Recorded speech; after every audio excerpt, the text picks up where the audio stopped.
Podcast 2, April 28th, and Valley 5. I don't know how we want to start this, but we've got some interesting market watch and data for everybody. Over the last 7 days, there's been 266 listings and a whopping 183 price decreases with 41 homes back on the market. So this is kind of what we want to start off talking about. What are your thoughts about 183 price decreases, Chad? Yeah, that to me that screams that pricing's off and people are overlisting their homes, and How does it's that being happen, though? reflected. How do people?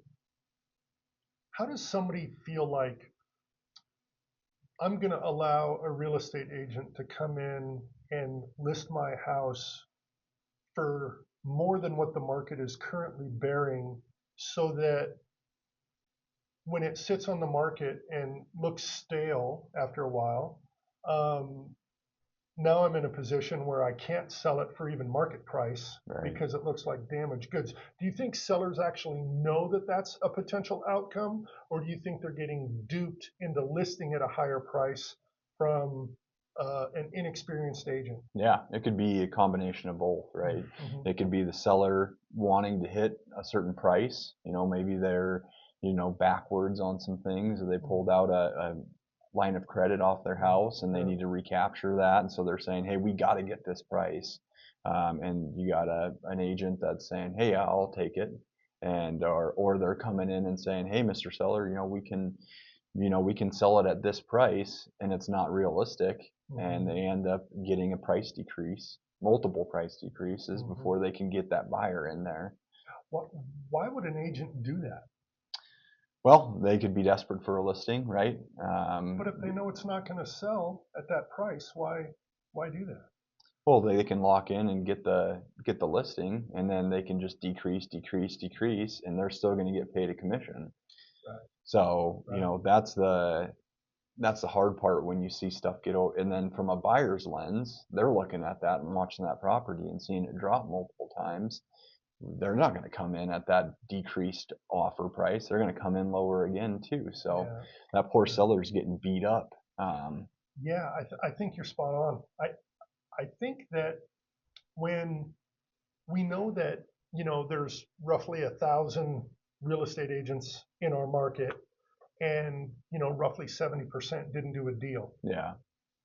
They're not going to come into your house and tell you, hi, I'm one of the 70% that's never done a deal. Yeah. They're going to come in and be really optimistic and cheery, and they're going to want to try to get your listing at all costs. Yeah. That's human nature. Unfortunately, in a world we live in where we're commission based only, sometimes desperate times call for desperate measures for people, and they compromise their integrity to do whatever they have to do to get a listing so that they can look relevant, or so that they can hopefully have some money on the horizon. And I think that makes a really bad name for the rest of us. Absolutely. I think when when somebody's looking to sell their house, and we know everybody knows a real estate agent. Everybody knows a real estate agent. If that real estate agent isn't an active agent in your market, you risk this situation happening. And to me, it's devastating when I get a call from a prospective seller and they say, "Hey, I've had my house on the market. My listing agreement is coming up to its 6-month end or its year end. Will you list my house?" Well, now I'm looking at a complete repackaging. The strategy has to come from a different space, and we can do that. We've done it, but it's such a difficult thing to do, and you're dealing with a seller who's extremely frustrated with the industry, maybe with all real estate agents, because they think that's how everybody acts, and they just don't want the person who they listed with. They just want anybody different, but they don't trust anybody. Yeah. And so we have to come in and explain to them what just happened. Hopefully they didn't go through 20 price decreases, because I think when you do that, you're competing against yourself, right? You come in and somebody tells you they can list your house for 800,000 when everybody else is saying it should be listed at 750. Um, I get why you want to list with that person, but I feel like if it's too good to be true, it usually is. And if you've dropped it now and you're listed at, let's say you listed it at 750 and the market didn't respond because they saw that big price decrease. Now that optically it feels like something's wrong with that house. Yeah. Why did they list it at 800 or whatever? Now they're trying to list it at 750. So then you're going to start getting pop shots from buyers who are trying to leverage you down even more. And you're not willing to take that because your number is 800. Yeah. You feel like you've already come down 50,000. Well, no, now you're at market. Yeah. And now the market's responding by saying, hey, how about 725 and you cover my closing costs? Yeah. And the sellers are getting fatigued and they're getting beat up a little bit. But I feel like they're doing that because it was an unrealistic strategy to begin with. And, with 183 price decreases in a week, and there was only 266 new listings, it kind of tells me that there's a lot of people getting it wrong out of the gates. Or maybe like what you've seen in the past is if the market shifts and adjusts, what do you have to do as a listing agent to prepare your clients to give them the knowledge? Hey, what's actually happening in the market? What are some of the things that you've seen or that you've done with your listings that might have helped a seller actually realize that, hey, they are overpriced and the market's changed. What do we got to do from here to reposition themselves? Yeah, so it really depends on where your home's located. Are you in a community that you can pull comps from, or do you have a one-off, very unique, interesting ranch or lakefront house that's just an anomaly, right? If you're in a community or you're in an area where we can take comps and it's, hey, here's a price per square foot across the board. This is why these are selling for a little more per square foot. This is why these aren't. Yeah. I think that we can go in and talk with a seller and say, hey, look, this is where we think your home should be packaged. Now, how we present it to the market, there's a million ways, and without giving away the secret sauce, I feel like, we have quite a few ways to repackage and repurpose, but getting the accurate price and having a logical conversation with prospective buyers matters. Buyers are so informed right now, so they can do their own comps if they want to. But if we can talk to them about, this is why the home was listed at this much, and we're coming in to correct it. I think that goes a long ways. It's when you're like, well, the seller wants it, and I've heard listing agents tell me, well, the seller wants this much. Yeah, it's like, you're the agent. You're the professional. You're the one who's supposed to be coaching the seller. And I get it. Sometimes sellers are just unruly, but those are sellers maybe you have to walk away from. I would rather shake their hand and wish them, good luck than to list them at a price that they want that isn't going to be realistic for the market. We put a lot of time and energy into our listing. So, there's money out of pocket to get a listing going. And, I want to make sure that we're aligned. But back to your question, if you're in a community and let's say there's 5 houses or 7 houses for sale in that community and nothing is selling, I don't think you drop the price. Like a lot of agents just, well, we need to drop the price. We need to drop the price. Well, once you drop that price, you're locking yourself in. You're never going to go above that price. So if nothing is selling, it's maybe because there's no buyers that are buying right now in that community. But if you're going to continually let your agent, oh, we got to drop the price, we got to drop the price, you're competing against yourself, right? You're the one who's like, hey, how about 10,000 less? How about 20,000 less? How about 20,000 less?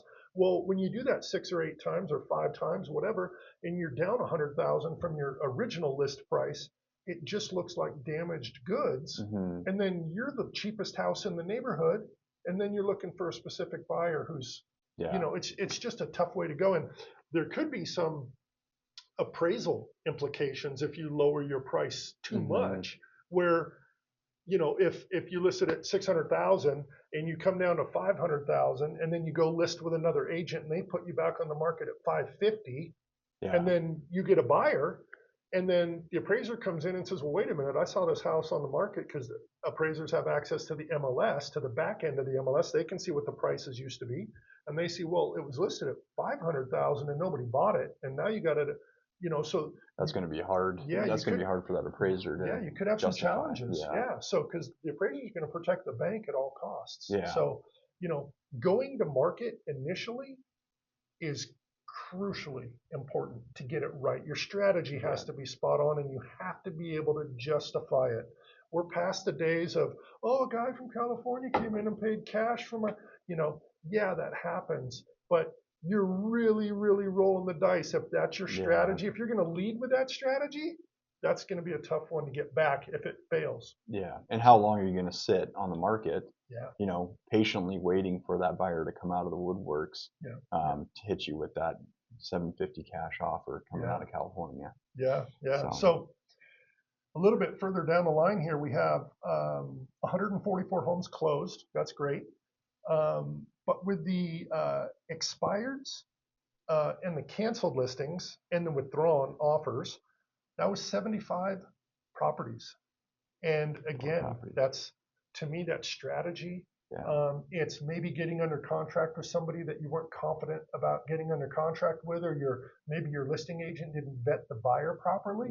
And they were more excited to get it under contract than they were about, getting the pre-approval, or making sure the person actually walked the property and saw it, and that they're not just buying or offering sight unseen with a FaceTime video in their agent, and then they get there and they see, oh, it's got a mile of dirt road. I didn't know that.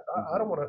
I don't have a plow. I can't do that in the winter, And so really understanding that the listing agent has your best interest in mind in protecting you before they go under contract, because we all know once a house has gone under contract and it comes back on market, it looks like something's wrong. And it doesn't matter what the listing agent puts in the remarks, in the private broker remarks, or whatever they say. They're always going to try to say it, oh, well, it was financing, or something like that, when we all know that's not the case. We've all had listings that have come back on the market because, there was mold in the attic, or there was a fire that nobody knew about, and the home inspector uncovered something that, we had no idea of. But, the bottom line is, optically, it really looks like there's a problem with that property. So, it takes a buyer who looks at that house like, this is the exact thing that I want, to get somebody back out there. So make sure, like my advice is, when you go to market, make sure you have that listing agent who isn't desperate for the money, that isn't looking at the deal being done before they look at what it takes to get there.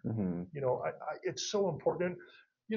I get it. When you're listing a house, back in the days when, we were all, hey, we're going to list a house at 6%, 3% for the sell, or 3% for the listing, and 3% for the buy side.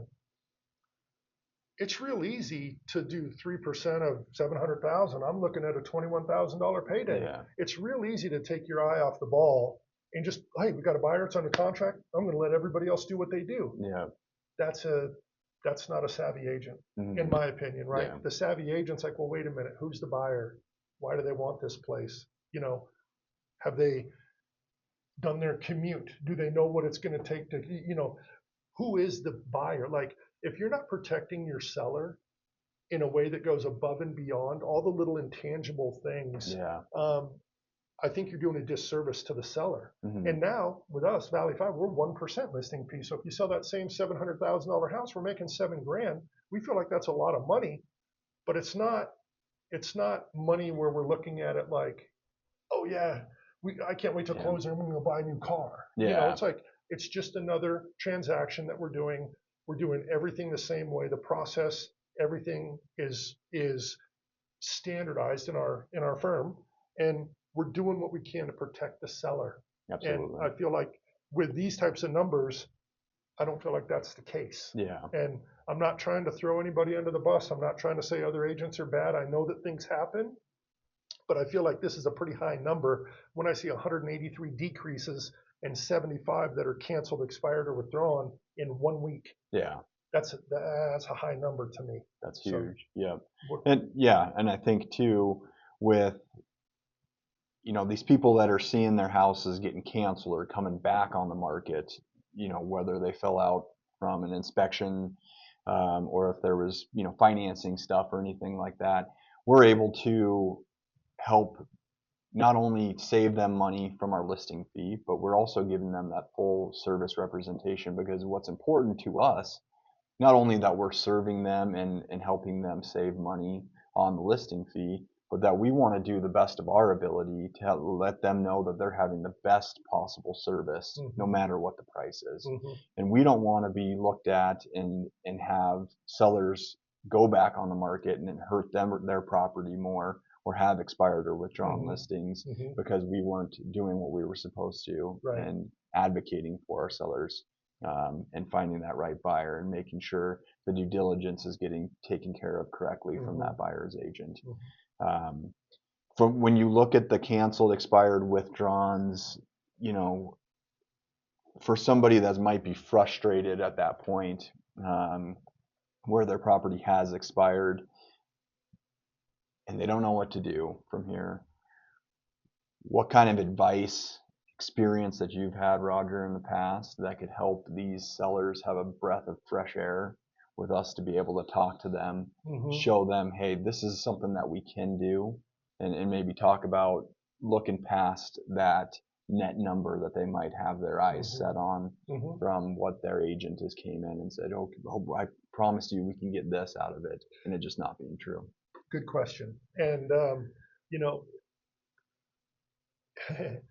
there's, a handful of times where I feel like I've come in and the sellers are very, very leery. They've been sold. Yeah. So they know what it feels like to get shoehorned into something, and they're, really standoffish. And when you come in with a clear strategy of what you're going to do, how you're going to do it, why it's meaningful, and why it should be done, I feel like the rest takes care of itself. So let's say, how would I salvage somebody who listed a house at 800,000 and the market says 750, and now they're back down to 750 and nobody's buying their house and their listing expires, and now they give me this wonderful gift of Hey, being able to come out. in. Well, the first thing I'm going to do is really look at what their picture package was. Did the agent come in and take their photos with an iPhone, or was it professional? Were the pictures taken presenting the home in its best light? Something obviously we try to do.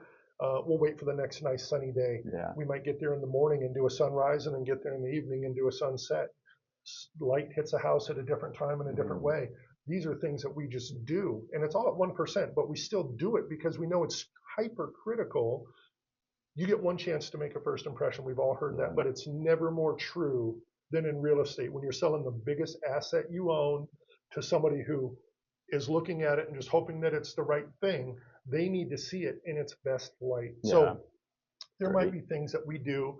I might, ask the seller, hey, I know you want 750, and you had it listed at 800. Maybe there's something we can do here where we're offering a buyer bonus, or maybe we're, maybe we should get some landscaping done. Yeah. It takes little things to make that curb appeal pop for somebody. Hey, why don't we put some flowers out in front of the house? Run over to Home Depot and spend $50 and get some color. Do things that are meaningful. The pictures of the kitchen, are they cluttered? Are they not cluttered? Are the bedrooms dark? Are they bright? Do you have the right exposure in the camera? Did you take drone photos? We all know that houses sell better when they have drone photos, and it doesn't matter what type of house. People like to see the aerial view. Yeah. Did your previous listing agent take pictures and do it in a way where you can't see the neighbor? And then you had, 500 showings, but people show up and go, this is like a zero lot line. I have no yard. You're just setting yourself up for failure. Tell the truth. Yeah. People are, buyers are smart. They can figure it out. And the more information you can give a buyer, the better the buyer is going to be who shows up at the door to look. 100%. And I don't feel like I feel like a lot of agents try to make the house look too good. Yeah. Or they'll do virtual staging and they're putting all this Gucci furniture in the house that then when you get there and it's like, it's not a house that warrants that. But Yeah. if you're coming in from out of town, you may not know that. Yeah. You're relying on a real estate agent to do that due diligence for you. And, on the buy side, there's great agents and there's not great agents. So Yeah. whoever you call or whoever you get, it could be a crapshoot if you're out of town. It could be the person who markets the best on Google. That's going to be the buyer that you call, and you're going to think that, hey, this person has my back. Well, they might just want to be, they're doing their job to try to get you to buy it. Yeah. And, as a listing agent, we want to protect those experiences because what happens when we have a showing? Well, you got to leave your house. Yeah. As a seller, you got to go. And, the buyer's going to come in and they're going to look at everything. They're going to open up the drawers, the fridge. They're going to run the water. They're going to look at everything. And, if we've done something that misrepresented it in any way, the buyer's going to walk. Yeah. It's just it's a bad vibe for them when they're going through a house and they're either saying, well, these pictures made this place look like it was something other, we've all heard those stories, right? And I get it. You want to present the house great, but you also don't want to cover all the blemishes either. Yeah. Like, it is what it is. They're going to find out sooner or later. So why piss them off by making them take time off work or fly up here to look at a house when it isn't what they thought it was? Absolutely. Or you have that buyer's agent too, that's coming through and looking at the house. They might have a, handful of other buyers. And it's, if you're not being clear about what the house looks like, and making sure that it's presentable to the best of your ability, that other agent could have somebody, or it sticks in their mind for, if they get another phone call, 2 weeks down the road, you can bring that other person in and they got a good positive experience. Yep. In today's world, why wouldn't you do professional photos? It's everything's being seen on the internet. Everybody, that's where your house is driving the most amount of traffic. Yep. Professional photos are a must, and if your listing agent isn't doing that, I would think that would be a huge red flag in especially today's. for 2.5 or 3% on the list side. Yeah. If you're selling a $700,000 house and your listing agent walks in with their iPhone and starts snapping pictures, you chose the wrong agent, in my opinion. I mean, now we know that the MLS sells, right? 95% of the buyers come through the MLS, and you can throw anything up on there you want to, but that's a big deal when you're talking about if in my opinion, if your agent's willing to take $20,000 from you to sell your house and they're taking pictures with an iPhone, they don't really care about your best interest. Because if they're doing that with an iPhone, they're doing other things that are cutting corners and doing things on the cheap, and they're getting paid full freight from it. And it's coming out of the seller's pocket. So I think that's a huge red flag in our industry if somebody's going to come in with a cell phone and take pictures. And are they marketing the property properly if they're coming in with their iPhone and saving money without professional photos? Doubt it at that point. Right. No, that's those are all good points for sellers, and I know we're really hitting it hard here on the sell side, but we're 1% listing fee. The value we provide, I think, is way more than 1% compared to what other agents are doing. And, the people who have showed us here in the last, month have realized that, we've got two listings, two under contract, or one sold and one under contract cash. So, and we have movement on a couple of others, but, hopefully by next podcast, we'll be able to share that those are under contract. So the market is moving, but I think to wrap this segment up, I feel like deal management is where a lot of listing agents fall apart. They're good at, coming in and taking pictures and selling the dream. And then once the transaction goes pending, they don't have all the solutions or the problem solving skills that they need to take that to the finish line. Right. And that's where, our 800 plus transactions of experience over the last 6 years are going to bode well for the sellers who trust us with this project. 100%. So what else do we have here? Kind of to talk about the market and a little bit of national news, right? We just heard that Real Brokerage, which is more of a cloud-based brokerage, is acquiring Remax. Yeah, interesting. And what that screams to me is things are changing. There's a lot of consolidation happening, Yeah, for sure, with Compass making their big push, yeah, buying Coldwell Banker, and boy, who else did they?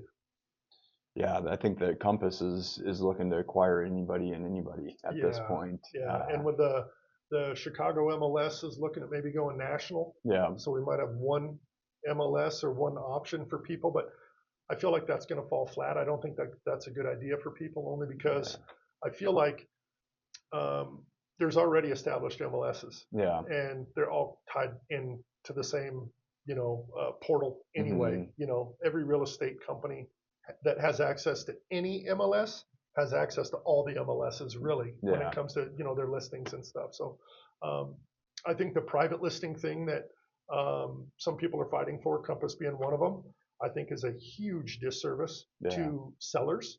And I don't care how they package it or how they try to price it. I feel like if you're trying to keep a seller's house private, then it's because you're trying to get both sides of the transaction, or your brokerage is trying to get both sides of the transaction. Yeah. And I feel like the fairest form of capitalism is to put it on the MLS.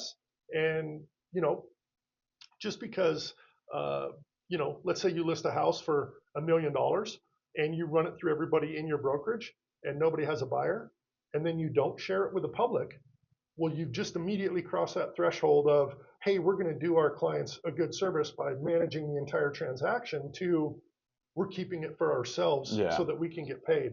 And it's that threshold that I think is going to harm most sellers, right? Um, So what is a private listing then? yeah. So right now, when you're a member of an MLS, when um, Mr. and Mrs. Seller say, hey, will you list our house? I get them on on an agreement that says I'm going to list it for 6 months. And once I get that agreement, I by rule, I have to upload it to the MLS. hmm Well, what Compass wants to do is to have the option of uploading it to the MLS or keeping that as in their pocket. So if the buyer comes along, then they can do both sides of the transaction. Well, that part to me is such a disservice, because now the seller is missing out on buyers who are outside of that brokerage's network, which are millions of buyers. Like, no brokerage can have every potential or prospective buyer, hmm so think about it this way. If you were selling a house in Florida and somebody in California was looking to move to Florida, but they weren't in your brokerage's Rolodex, they'd never know that house existed on the market. Yeah. So why would you do that? Yeah. There's, and there'll be a couple of excuses. I can see where there's a high profile person. If a professional sports player wants to list their house, but they don't want everybody knowing that they've listed their house, I get it. There should be some privacy, but there are some steps in the MLS where you don't have to put the seller's name, you don't have to put their phone number, you don't have to do that kind of stuff. So there's ways around it to still have your seller's best interest in mind. But I feel like that whole private listing thing is, in the long term, going to be a big detriment to the sellers. Yeah. And I don't know why, as a seller, you would allow a brokerage to keep your home listing private. Yeah. I feel like it hurts the buyer and the seller, right? Yeah. Because that seller might have a price. And this is just looking through the buyer's lens, right? Mm-hmm. And you got a private listing, and somebody in the office goes, "Hey, I got this private listing. We're listed at $1 million." Well, they put it on the MLS, and let's say it doesn't move, and they get exactly what we're seeing. Mm-hmm. 5 price decreases, and it's actually really only worth 800,000. Well, that buyer might have just got shoehorned into paying $1 million for a house. Yeah. If that buyer signs up with that brokerage and says, hey, I have $1 million to spend on a house, I want to live in this community, and that brokerage said, oh, hey, I know a guy who's thinking about selling his house, but he wants more than market. Yeah. And you're like, well, hey, let's get these two together. And some people can say, yeah, what's wrong with that deal? Well, if you listed that house, the buyer would have got it for $200,000 less. Right. So you basically, took advantage of your the buyer in your network. And I think I think buyers are going to get savvy to that right away. Yeah. And if it's a situation where, the buyer's okay with intangible value, they're buying a Mona Lisa. I want to live on that lake, and I want the next house that comes available. And that brokerage goes door to door and says, "Hey, I got a buyer who wants to spend $1 million on a lake house. Will you sell?" And they're like, "Yeah, I'll do that." I get it. Yeah. Those are very unique situations. The majority of the time, it's going to be, "Hey, we just got a $5 million listing, and we want both sides of the equation, Right. and we're not going to share it with anybody except for people in our network." And I feel like that's a huge disservice to any seller. Yeah. It's their home's going to sit on the market longer. Because the reality of the situation is, if I list your house on the MLS and I know I have a buyer, I'm going to list it on the MLS, present it to the buyer, and it's going to get sold anyway. Yeah. So there's no advantage to me not putting it on the MLS. There's a huge advantage to me. There's not an advantage to the seller, in my opinion. But I think you're right. I think it harms a buyer who doesn't know a market, who's relying on that brokerage to have their best interest in mind, and who says, "Hey, I'm pre-approved up to this number," and then that brokerage shops all of their private listings to that person that could be over market by 10% or 15%. Right. I think that's a very real possibility of what could happen if that becomes a thing. And same for the seller, right? They could go on the MLS, get 3 buyers that are interested in it, and maybe the price goes above what they were originally offering. There could be a bidding war. And they could have got some more money out of it for too. Sure. So for sure. Yeah, I think with it's interesting seeing Remax get bought out, because to me that screams that the traditional brokerage ways are changing. Everything is becoming way more tech savvy. So these bigger cloud-based brokerages that don't need to have an office in a specific location doesn't really matter anymore. And it's going cloud-based, which is just says, hey, technology is taking over. And for us, I feel like we're getting ahead of that curve to be able to offer sellers, 1% full service listing fee, because not that we're doing anything less than another agent would. It's just that the technology and service to see your house and marketing it is already done for us, because the digital age is here. So it's not as difficult as it once was to present a home to the market, and we're all paying the same fee. We all pay the MLS the same fee. We all pay realtor the same fee.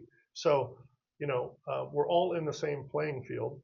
It just depends on if a home seller believes, if they truly believe that if they pay somebody $21,000 versus $7,000, that they're going to get more out of that seller is going to want to go with a traditional type brokerage. And what's funny is I think these firms, Compass and Real and Remax, and they're still charging full prices. And they have the technology, and they still are charging full prices. So, we want to give back to the community.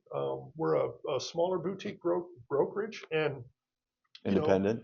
Pardon me? Independent. Yeah, independent. We don't have the franchise fees and all that stuff that goes along with being a big conglomerate like that. But we're local here to Missoula. We travel, but we're local to Missoula. You can come into our office and say hello, and meet us just like everybody else.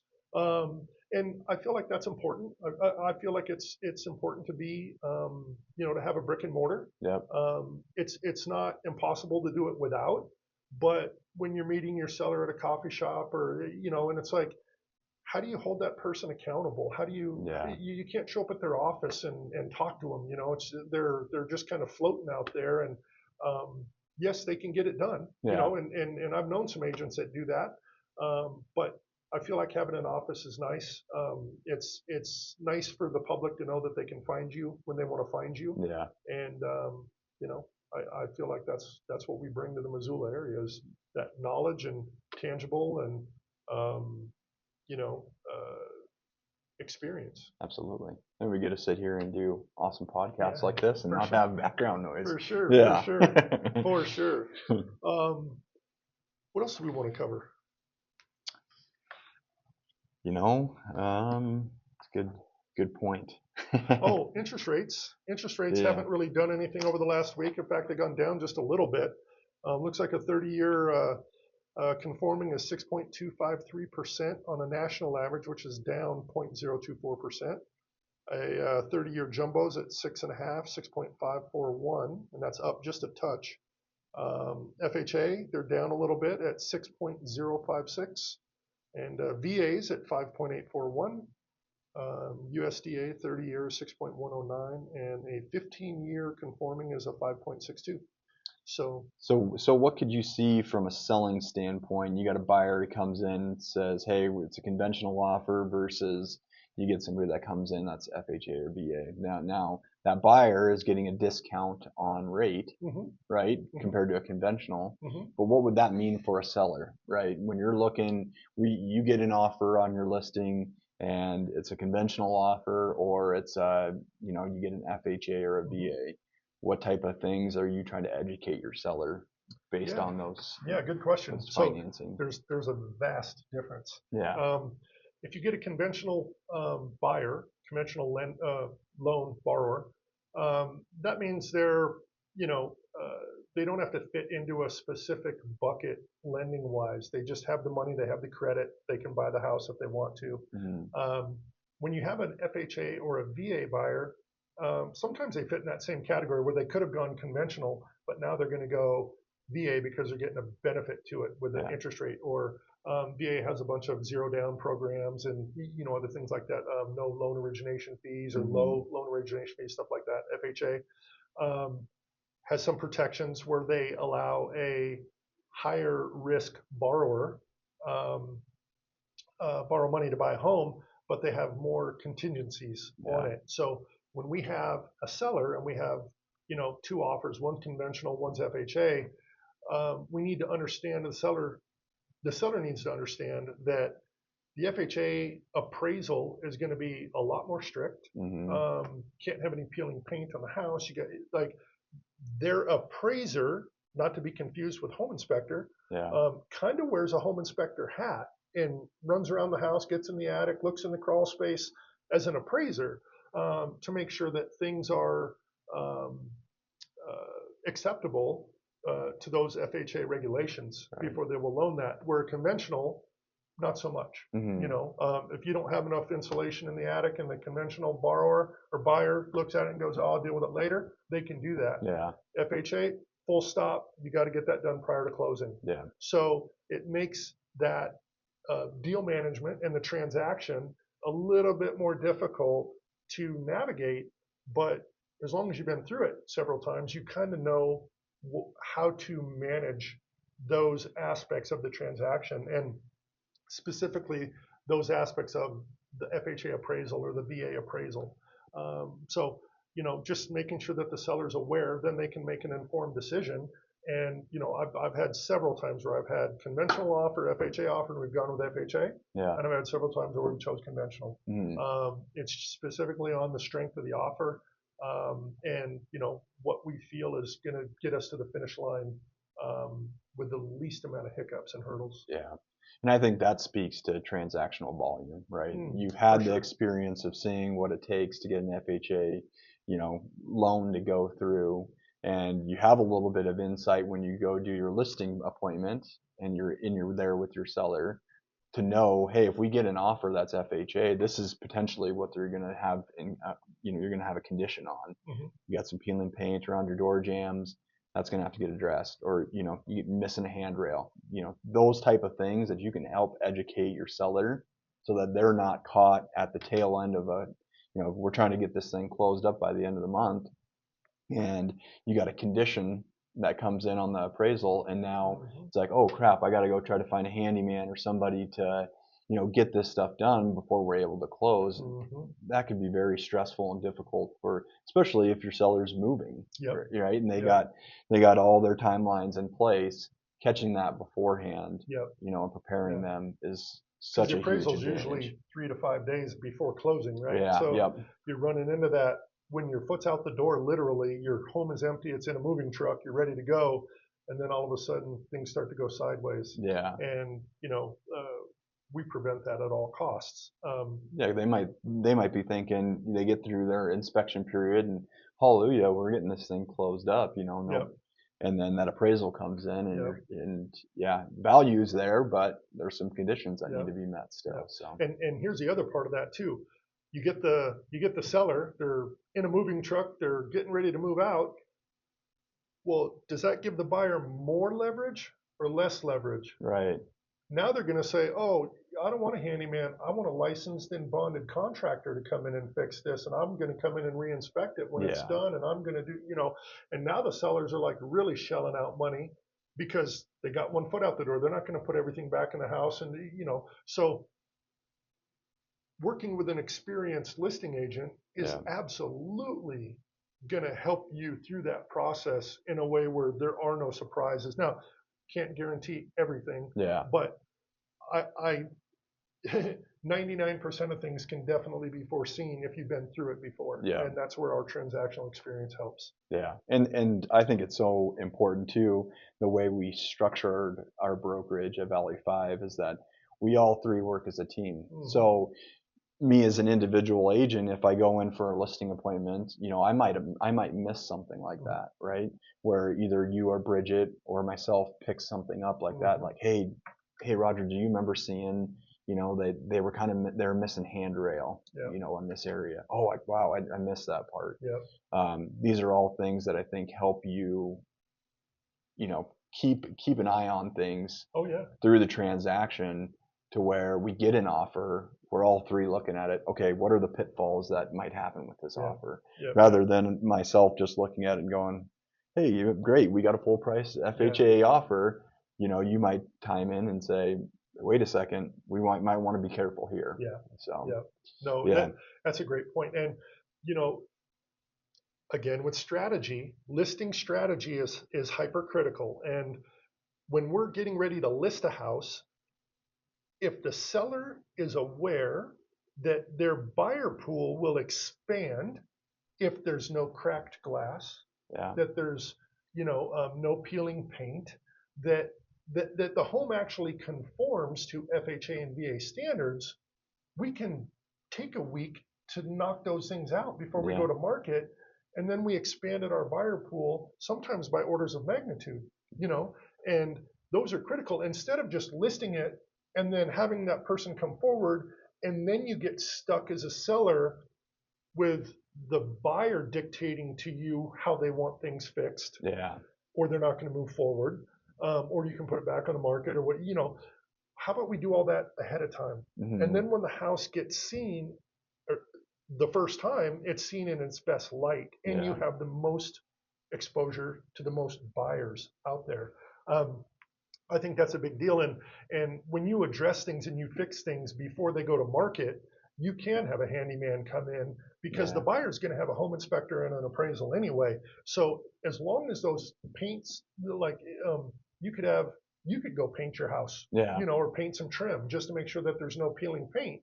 Um, I assure you, because I've seen it 100 times, if a buyer comes in and sees that there's some peeling paint, they're going to want a licensed and bonded yeah, contractor, yeah, and it's just your costs go through the roof and your net dollar goes down. And if we can protect that net dollar up front, that's the best for our seller. yeah. That's such a good point, and I think that's so important too from an inspection side of things too, right? Where maybe you have a home inspector come in before we list the property, take a look at things, and you can address those, whether you're doing it yourself or you're hiring somebody out to do it. That's just saving you one less step. When that buyer comes in to get their home inspection done, Mm-hmm. you're covered, or you feel like you got a lot of the things checked off that would have got brought up at that time. Yeah. There's always going to be a punch list. Yeah, I was a home inspector for 10 years, and even in new construction, there's a punch list. yeah, It is. A new builder is only as good as his worst sub, yeah, and the homes, whether it's new or old, every decade had a different issue. mm-hmm. Whether it was a style of plumbing, a style of wiring, a style of insulation, every decade has a different issue. So, we can't do everything, right? And a home doesn't have to conform to modern code to be able to sell, but it's good understanding before you go to market what may be some of the hurdles. And Yeah. I can't tell you how many times I've heard from people who own a home and they could have bought it 3 years ago, they could have bought it 25 years ago, tell me, well, I didn't know that was the case. I didn't know, my home inspector didn't tell me that, Yeah. and it's like, sorry to be the bearer of bad news, but this is a reality. And if we get ahead of it before we go to list, you're going to be 10 times better off and you're going to have control of the transaction instead of the buyer having control of the transaction. Right. Yeah. So, that's the easiest way that I can say that is just to get ahead of everything so that you have the reins and you're not handing them over to the buyer going, what do you want me to do? Yeah. And every home inspector has their opinion, just like an appraiser, right? For sure. You could say, well, I got a home inspection 2 years ago, so we're fine. There wasn't, we addressed every issue. And you might think, okay, well, I'm good to go, but there's another home inspector that might have more experience or might have a better eye for things, and he finds more stuff pulled out of there. So that's just, like you said, is the reality of the situation. You could get an appraiser that says it's worth the value, and you can get another appraiser that says it's 20K undervalue. You never know. When sellers would tell me, I had an appraisal a year ago or 2 years ago, everything was fine. It's like, okay, when was the last time you were in your crawl space? Yeah. When was the last time you were in your attic? Are you looking at your house through those sets of lenses that a home inspector would? Right. Because that's critical. Your house is going to get measured, and like you said, it's going to depend on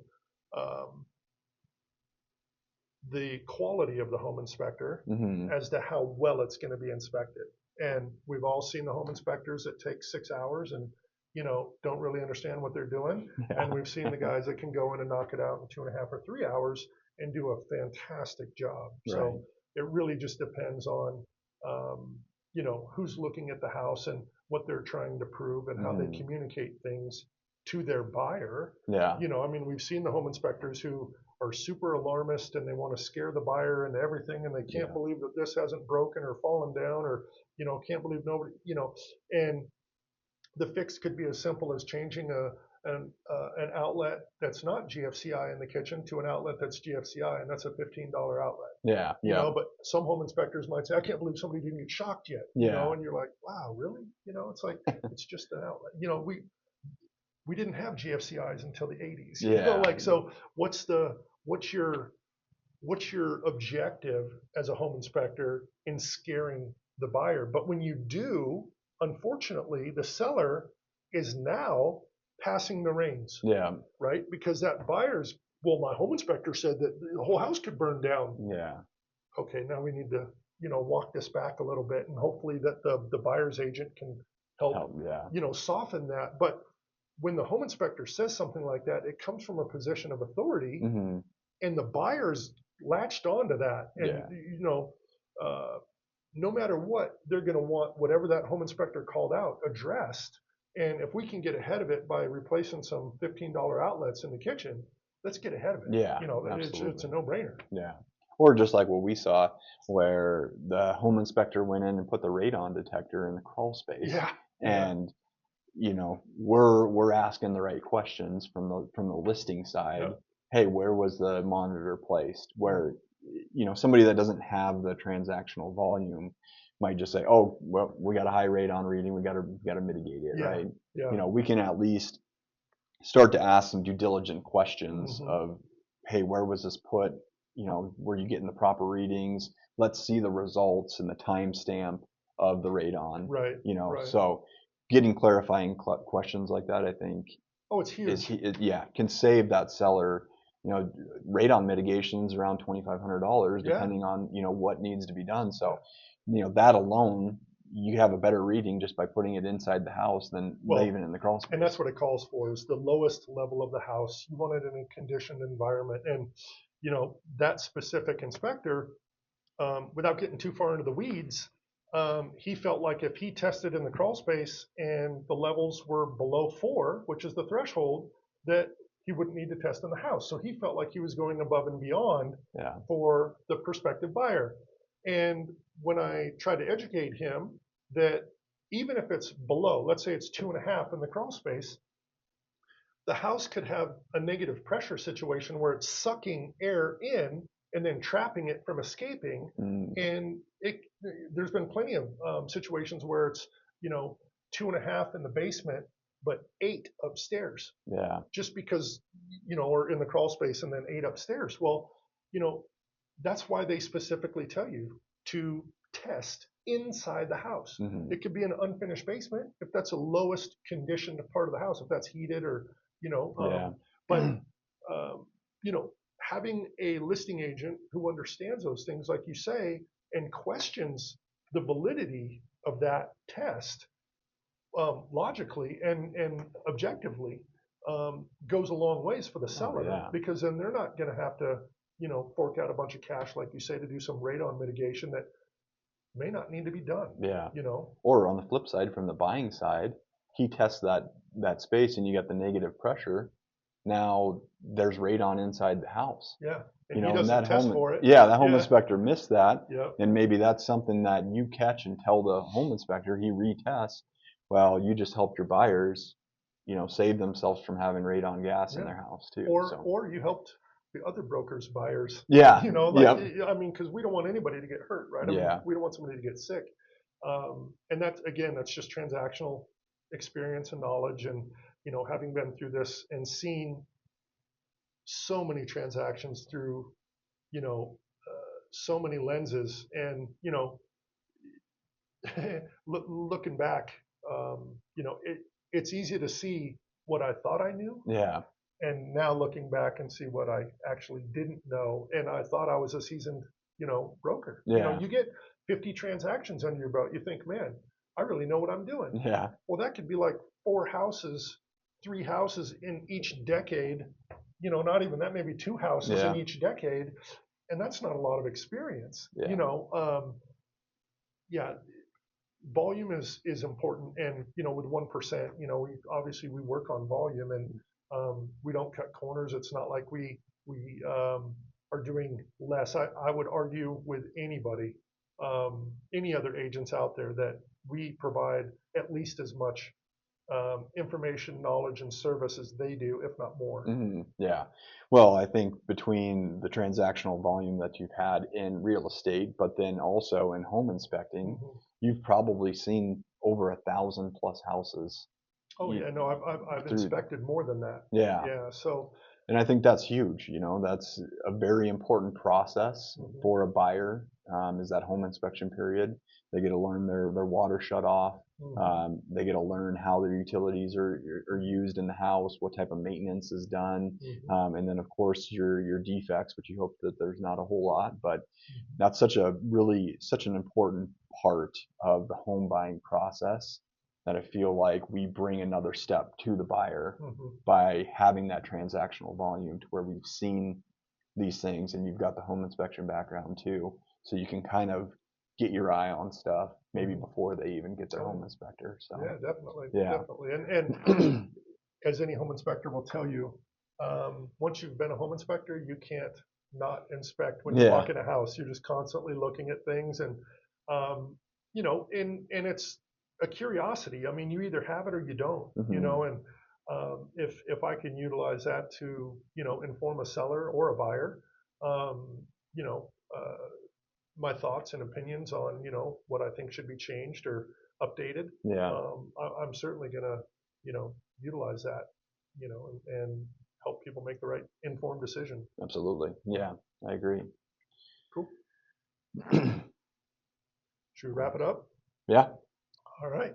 Well, thank you, everybody. If you got this far, man, thank you so much. We appreciate it. We're having a ball helping out in Missoula and helping people buy and sell properties. And if you would like to get more information, don't hesitate to reach out to us. Valley5.com. That's valley with a number 5.com. Our phone number is 406 540 5555. So nice and easy. Hope to hear from you. And thanks again. Thanks.